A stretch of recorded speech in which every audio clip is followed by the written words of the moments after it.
quite a bit. There's an access switch at the bottom which fell off the slide, I just realized. Then there's an ISR, an access router, an ASR 1K, an ASR 9000, a core CRS router running XR, and an Nexus 3K at the data center edge.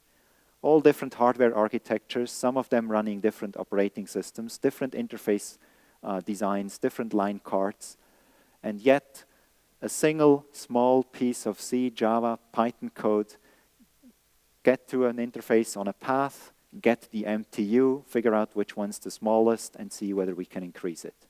There's no if modular platform or if ASR in this source code. Right? Get the idea? All right. Just a small example. This is what it looks like. We've added a little GUI to this. By the way, the Cisco examples I have with me on the slides, those are things you can actually get from us, open source as well. There's plenty of tutorial examples that we just provide with the SDK, so you have starting points to work from.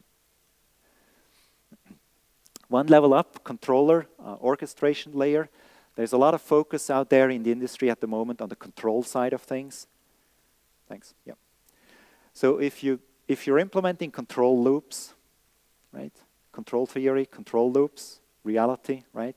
Measure something, understand what it means, derive what you actually want to do to implement your policy, and then actually implement it into the network and do the whole thing again.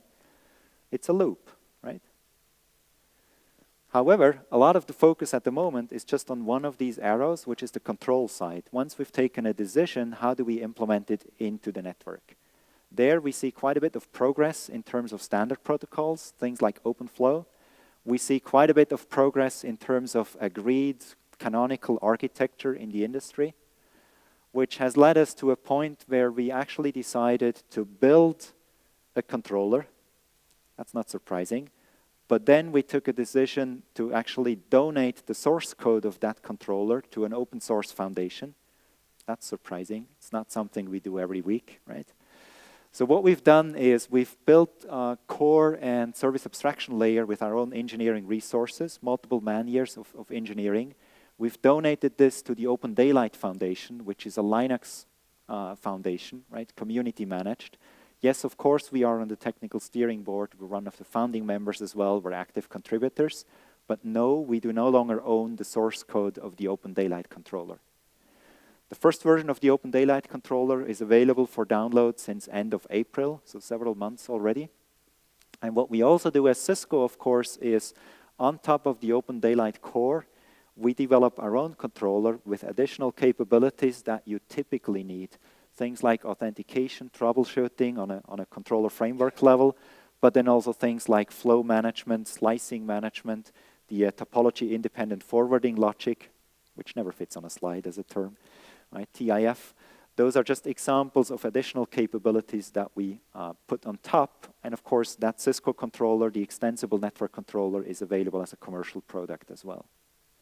What we also start to converge, standardize on is in terms of northbound interfaces, it appears to drift somewhere towards the OSGI REST space.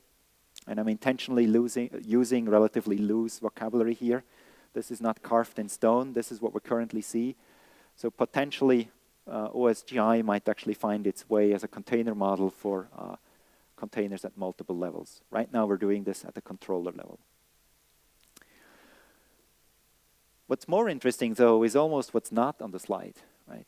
Because while there's a lot of focus and agreement on the control function, there's a lot of work that is done and needs to be done on other replicable functions at this layer. Things like resource allocation, things like orchestration, things like analytics, all these expand contract manipulations that people need to do when they harvest information, when they harvest data and create information out of it. So the things that are not on the slide are areas where we're very actively working on. In fact, if you're looking a little bit onto acquisitions that we did recently, you'll realize that over the last year and a half or so, we've acquired more than a dozen small companies in analytics space. No, that's not a coincidence, right? Also, if you look at other capabilities at this layer, things like resource management, inventory management, orchestration, you'll realize that we have a lot of these components in our portfolio already, right? So it would not be surprising if we would come up with a canonical architecture in those other spaces as well, obviously, right? And no, we're not planning to do this in isolation. This is certainly something where we believe the industry benefits from having a common approach, because we very strongly believe that the value is actually not at this level. The value really is one level up when your applications, your users, your application domain make use of the capabilities. So we're very open, very willing and engaged to actually work with our industry peers and get to a canonical architecture so that you can build things, you can mix and match within a framework, and then harvest the potential, create the value on top. All right, I think we're doing pretty well in terms of time. There's absolutely no point for me talking through reference material. It is in the slides, so I'll flip through it for the benefit of the recording. If it's too fast for the recording, feel free to reach out to us. The only 2 comments, 3 actually, I'd like to make in the remaining 30 seconds. One is roadmaps are different from normal Cisco roadmaps. We use an agile methodology, which means we do not produce long-term stable roadmaps for the agents at the moment, right? If you need agent roadmaps, talk to us. Second comment, if you remember one single link from this presentation here today, then it's Go1. Cisco.com/go/1. That's where the starting point is for the open network environment. For everything open network environment in Cisco, basically. And the final thought, final question, as you go back to your day job, maybe today, maybe next week, maybe tomorrow, maybe next week, think about where you will actually do this. Think about what is your first thing that you're going to program. I go to trainings and sessions myself as well. I know exactly how it is. You get all these ideas and things that you could. Unless you actually do one small thing in one place, and probably next week, nothing's going to happen. So think about this. What can you do now that you couldn't do before? Where will you start?